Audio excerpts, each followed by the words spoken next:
Estou aqui, na verdade, na esquina da rua Washington Luiz, com a rua General Alto, uma das ruas do centro da cidade, que está uma grande parte baixo água. E aqui a água segue avançando, mas muito mais comedidamente do que nos últimos dias. Aqui a gente pode ver a água entrando num prédio comercial. E a gente também pode ver as marcações que alguns moradores aqui do centro fizeram no chão, mostrando o nível da água em alguns horários. Então, ali eles marcaram 6h46, a água estava ali, e agora 9h17 da manhã, a água aqui. Isso mostrando que a água está subindo bem menos já, mas ainda segue avançando pelas ruas da cidade. Nossa, é impressionante a imagem, né, Júlia? Eu imagino que você nasceu em Porto Alegre, né? Você nunca viu uma situação como essa, né? Tô vendo aqui o contato de todo mundo, assim, é uma situação absolutamente inédita e o que dá, assim, a sensação que a gente vê, como vão sair disso, porque o Rio Guaíba não baixa, né? Então, pela última divulgação da prefeitura em relação à medição de ontem, a última medição de ontem, divulgada pela prefeitura, dizia que o nível do rio estava em 5 metros e 27 centímetros. E hoje, pela manhã, foi divulgada uma medição que diz que ele baixou 1 centímetro, chegou em 5 metros e 26 centímetros. Ainda muito acima da cota de inundação, né? Mas talvez um pouquinho aí de esperança que agora vai começar a baixar. Essa questão de nunca ter visto algo igual, não. Em novembro do ano passado, nós tivemos aqui uma questão de cheia do Guaíba e o centro da cidade chegou a ficar com um pouco de água, mas nada comparado ao que está agora, não tem nem como não tem como comparar, na verdade. Eu não sou natural de Porto Alegre, eu sou natural de São Leopoldo, a região metropolitana aqui, que também foi muito atingida pelas cheias, tem vários bairros também que estão submersos. É, Acho que é uma situação muito desesperadora, né? Porque mesmo que quem escapou agora não consegue deixar de pensar no que vai ser o pós, quando essa água baixar e a gente tiver que lidar com esse cenário de destruição. A gente tem, ô Júlia, queria que você tem de informações aí pra gente, porque segundo o governo federal, o número de municípios em estado de calamidade subiu para 336. E essa é uma medida que é adotada pelo governo federal até para conseguir eliminar a burocracia, que foi aí a fala do presidente Lula quando esteve aí nesse final de semana. O que você tem de informação dos municípios mais atingidos? O que é preciso de mais ajuda? Qual é o caminho que as autoridades estão tomando neste momento? Pelo que a gente ouve, né, dos discursos, é que neste momento a prioridade é atender quem está desabrigado, claro, trazer abrigo. Quais são as maiores dificuldades nesse momento? Quais são os municípios mais atingidos? O que você pode trazer para a gente de informação? Um dos municípios mais atingidos, ele fica aqui, ele é limítrofe com Porto Alegre, é o município de Canoas, é um lugar onde ainda tem pessoas sendo resgatadas, na verdade, pessoas que não saíram das suas casas a tempo e agora estão nos telhados, e onde se relata realmente um cenário de destruição total, assim, inclusive com corpos boiando. E agora, na zona norte de Porto Alegre, com o dique do bairro Sarandi que está extravasando, também continuam os trabalhos de resgate. Mais ao norte do estado, a água já baixou bastante, já que não choveu mais nesse final de semana. E o que sobra, assim, certamente vocês têm os vídeos aí, mas são cenários de destruição completa, né? Cenários de cidades que vão ter que ser reconstruídas praticamente do zero, pois não há nada que tenha resistido à força da água. E também tem toda a questão da maioria das pessoas estar ilhadas, né? Aqui em Porto Alegre nós temos somente uma entrada e saída da cidade liberada, temos viadutos e pontes que estão bloqueadas ou porque ruíram ou porque abriram-se crateras ou então estão bloqueadas preventivamente pela Polícia Rodoviária porque não há condições que elas fiquem em pé por muito mais tempo. Inclusive o aeroporto fechado, né, Júlia? O que também dificulta bastante, né? O aeroporto está fechado até para a chegada das ajudas. Como é que tem sido? Tem muita gente querendo ajudar, uma mobilização gigantesca nas redes sociais por pedido de ajudas, né? Qual é a forma mais fácil de ajudar, Júlia? A gente viu que o governador do estado ele criou um SOS para que essas ajudas se concentrem. Esse é o melhor caminho para ajudar? Porque é isso, hoje as agências do Correio, por exemplo, estão recebendo ajuda, tem supermercados em São Paulo reunindo ajuda, por exemplo, que você pode levar água, pode levar tudo, mas a chegada da ajuda aí é um pouco mais complicada. Mas ao mesmo tempo, também relatam aí, eu estava conversando com pessoas que falam sobre o esvaziamento dos supermercados também, né? Porque as pessoas com medo vão lá e compram tudo. Como é que é a forma melhor de ajudar e como é que estão também como é que está o abastecimento aí?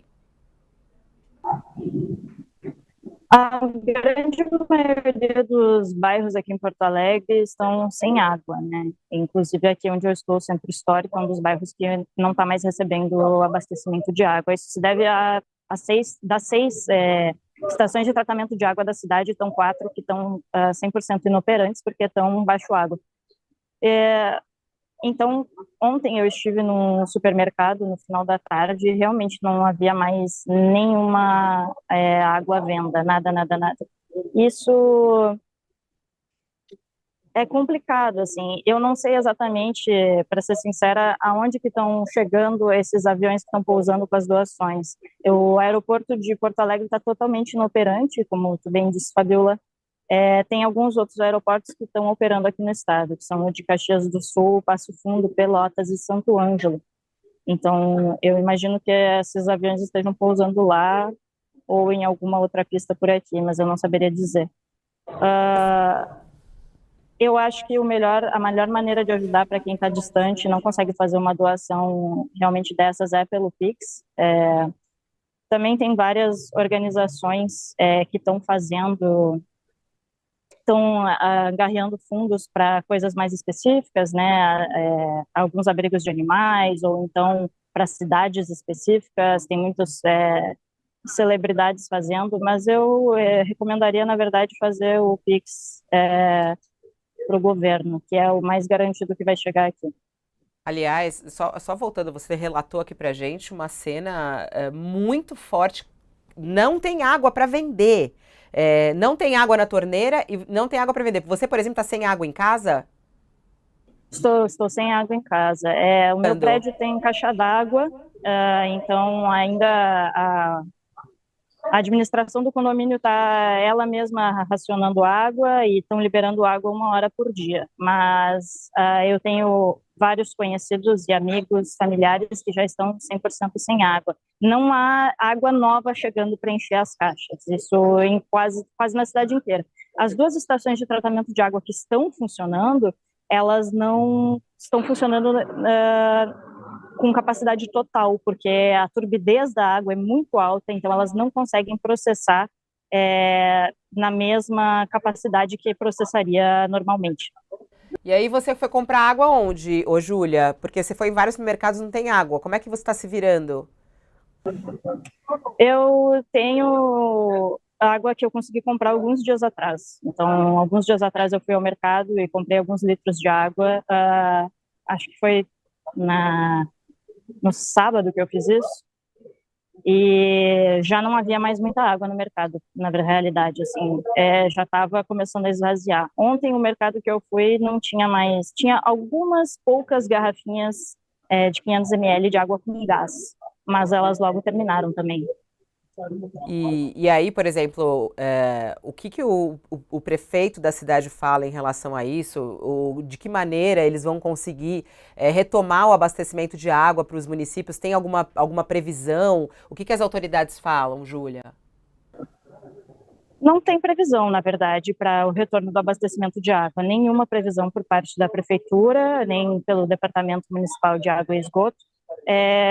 A sugestão do prefeito foi que quem pudesse se dirigisse ao litoral para que houvesse menos gasto de água aqui. Foi o que o prefeito falou para ir para o litoral, então. Mas a saída da cidade está difícil, né? Você falou que só tem uma saída da cidade? Exatamente, e ela está bem congestionada, inclusive é, tem o tempo todo alertas da Brigada Militar pedindo que as pessoas fiquem em casa, né, e não se desloquem sem necessidade, se não for para voluntariar, se não for para fazer algo em relação à enchente, não se deslocar sem necessidade, porque precisam dessas vias livres para resgates, né, já que são tão poucas que estão disponíveis. Tem uma disponível à população e tem uma outra que está bloqueada e só passam veículos de emergência. Mas sim, essa foi a sugestão do prefeito aqui de Porto Alegre, que então as pessoas se dirigissem ao litoral, quem pudesse se dirigisse ao litoral norte do estado, que não foi atingido pelas enchentes, para que houvesse maior economia de água aqui na cidade. Ô, Júlia, a gente tem aí 83 pessoas mortas, né, nos vários municípios, e tem muita gente desabrigada, e muita gente atingida de várias formas, né? Mas pelo que a gente pode entender, por exemplo, a cidade de Porto Alegre hoje praticamente toda atingida nesse sentido, né? Ou a pessoa ou está sem água ou está sem energia, porque também foi preciso cortar a energia de vários bairros, né? Por uma questão de segurança, né? A gente pode dizer, de certa maneira, a cidade de Porto Alegre praticamente toda atingida, não é isso, Júlia? Em relação à água, sim, praticamente 100% da cidade atingida, é o que está na situação mais crítica. Quanto à energia, tem ainda bairros com energia. Bairros que não foram tomados pela água ainda têm energia. Aqui a parte alta do centro histórico está recebendo ainda energia elétrica, mas tem muitos bairros que não estão mais. Isso já não é mais possível por questões de segurança mesmo, como tu bem disse, Fabiola. O Josias queria fazer uma pergunta para ela. Embora esse seja o desastre mais agudo, você mesmo estava dizendo que não há comparação com o que aconteceu antes, não é a primeira vez que Porto Alegre sofre esse problema, não é a primeira vez que o Rio Grande do Sul está sob desastre, né? As enchentes ocorreram aí recentemente. O que eu queria lhe perguntar é, na visão de quem mora em Porto Alegre, de quem mora no Rio Grande do Sul, o Estado está reagindo adequadamente? O Estado está se comportando adequadamente? Está preparando adequadamente, se preparando para prevenir esses desastres? Ou a percepção é de que não há prevenção? Não, bom, falando assim de modo geral do que eu tenho acompanhado, né, eu diria que a percepção geral é que pouco está sendo feito. Isso tanto a nível estadual quanto a nível municipal aqui em Porto Alegre. Por muito tempo se falou aqui em Porto Alegre em derrubar o Muro da Mauá, que é o muro que separa o centro da cidade do Lago Guaíba. Isso é uma pauta que está em discussão há décadas aqui em Porto Alegre, e acho que agora ficou bem claro que é uma coisa que não pode acontecer de maneira alguma, pois sem esse muro não existiria mais centro da cidade. Boa parte do centro já foi completamente tomada pelas águas, tem muita coisa que vai precisar ser feita por aí, mas eu acho que ficou muito claro a importância do muro. É um muro muito antigo já, mas é um muro que sem ele teria devastado ainda mais a cidade.